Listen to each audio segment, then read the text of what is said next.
Welcome back to Not Mind. Hello everyone.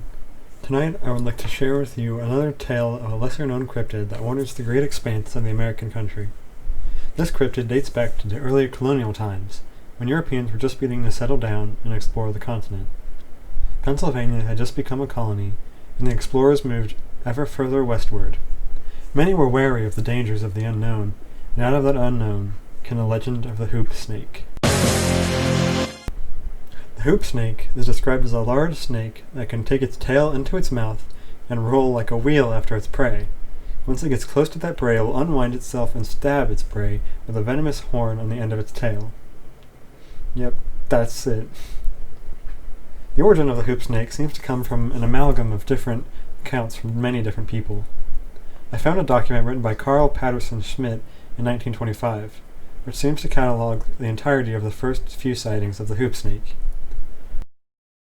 Just a side note, Carl Patterson Schmidt is a real person, or was a real person, and was a prominent herpetologist in the early 1900s. He also died after being bitten by a boomslang snake and thinking that the venom injected wasn't going to kill him, but, it did. So, that's something. But anyway, the earliest account detailed in Carl Schmidt's paper is that of a letter written in 1688 by John Clayton, which detailed a so-called horn snake. However, the location of the horn isn't explicitly stated. Next is the account from Robert Beverley in 1722, which mentions the same horn snake, and also clarifies that the horn is found at the end of the tail. Quote, "They likewise have the horn snake, so called from a sharp horn it carries in its tail, which it assaults anything that offends it." With each account, the description of today's hoop snake becomes more and more clear. Next, Alexander Hewitt wrote in 1799, "This reptile is also deemed very venomous, and the Indians, when wounded by him, usually cut the part wounded as quickly as possible, so as to prevent infection spreading throughout the body." This account clarifies that the horn on its tail is in fact venomous, and that the Native Americans had treated the wound from this snake on multiple occasions. So frequently, in fact, they knew they had to amputate the limbs of those infected. The next account finally solidifies the description of the snake as we know today. J.F.D. Smith wrote in 1788, "While I was at Sorrowtowns one day, a little lad of Mr. Bailey's came to acquaint us that he had killed a horn snake, which being a curious that I was extremely desirous of observing and examining with particular attention, I accompanied him to the place where he said he had left it. But when we arrived there, to my great disappointment, it was not to be found. He assured me that it had been quite dead, and had recovered so much as to be able to crawl from that spot on which he had left it, and had secreted itself elsewhere among the leaves. However, everyone and all the inhabitants of the greatest confidence asserted and avowed their having seen such a snake, though very seldom. They represented them to me as the formidable and direful foes in existence to the human race, and to all animation, poisonous and fatal to a degree beyond credibility. He is described as something resembling a black snake, but thicker, shorter, and of a color more inclining to dark brown. He never bites his adversary, but has a weapon in its tail called his sting, of a horny substance, in shape and appearance very much like a cock's spur. With this, he strikes his antagonist, or whatever object he aims at, when he least expects it, and if it penetrates the skin, is inevitable and sudden death. So virulent is the poison that is reported, if he should miss the object he pointed at, and should strike his horn through the bark of a young sapling tree, if it penetrates into the sap, or vital parts of the bark, or rind, will within a few hours swell, burst, and peel off, and the tree itself will perish. As other serpents crawl upon their bellies, so can this, but it has another method of moving peculiar to its own species, which he always adopts when in eager pursuit of his prey.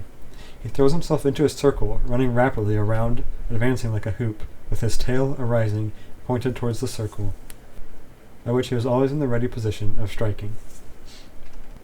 It is observed that they make use of this method in attacking, for when they fly from their enemy, they go upon their bellies, like other serpents. From the other circumstances peculiar to themselves, they also have derived an appellation of hoop snakes. So there we have it, the first full description of a hoop snake. There are a few other sightings that Carl Schmitz documents, such as the one by Lee Williams that describes its coloration as that of a mud snake, and that of T.G. Dabney's, which describes the stinger in more detail. Those largely don't contribute to the overall description of the snake as we know today. In modern times, discussion about the hoop snake has died down considerably. However, a $10,000 prize was promised to the first person to provide solid evidence for the existence of a hoop snake by Raymond Ditmars, another prominent herpetologist. Now, it is impossible to continue discussing the hoop snake without mentioning the Ouroboros, or Ouroboros, or however it's pronounced. Ouroboros. I'm just going to stick with Ouroboros because that's how I always said it. But anyway, the Ouroboros was first discovered being used in Egypt in the 14th century BC. It used to represent deities. The more common usage of the Ouroboros symbol is in alchemy, to symbolize the duality of existence as well as the cycle of birth and death that all life goes through. Outside of alchemy, the Ouroboros symbol can be seen in many different mythologies and religions, in the form of serpent deities. I mentioned its use in Egypt earlier, but there was also the Norse mythology of Jormungandr, which is a giant serpent that encircles the world by grabbing its tail in its mouth, and once it releases its tail, Ragnarok will begin. So how does this connect to the hoop snake? Well, it doesn't, really. The hoop snake's appearance could have been influenced by the images of Ouroboros that were popular on 17th century gravestones, or otherwise there doesn't seem to be any connection in life, death, and rebirth in this small colonial time cryptid. It's also worth discussing the practicality of a hoop snake, if it is in fact real. Living organisms using rotating locomotion is incredibly rare in nature, aside from rotating flagella of certain bacteria and rotifers. However, rolling is somewhat more common. Many different kinds of insects, and even certain lizards, will loop their bodies in order to roll, and all of these species are found in large, open environments where rolling is possible, much like the environment the hoop snake is said to live in. The main issue with this is that all of the animals that are capable of rolling do it to flee from predators, while it is explicitly stated that the hoop snake rolls after its prey, which is not practical whatsoever, as it would only be able to roll in a straight line. There's also the possibility of the inspiration from the hoop snake to come from colonists witnessing snakes performing auto-cannibalization, which can come from stress or starvation in snakes. I feel like I don't need to mention how unlikely it is for the possibility of the hoop snake existing. However, I still believe it's interesting to look into how people of the past created legends and how they evolved over time. Although there's no clear link between the hoop snake and the Ouroboros, it's surprising to see how the image of the Ouroboros could have been ingrained in the colonists' minds and could have manifested itself when dealing with the fear of the new country they were exploring for the first time.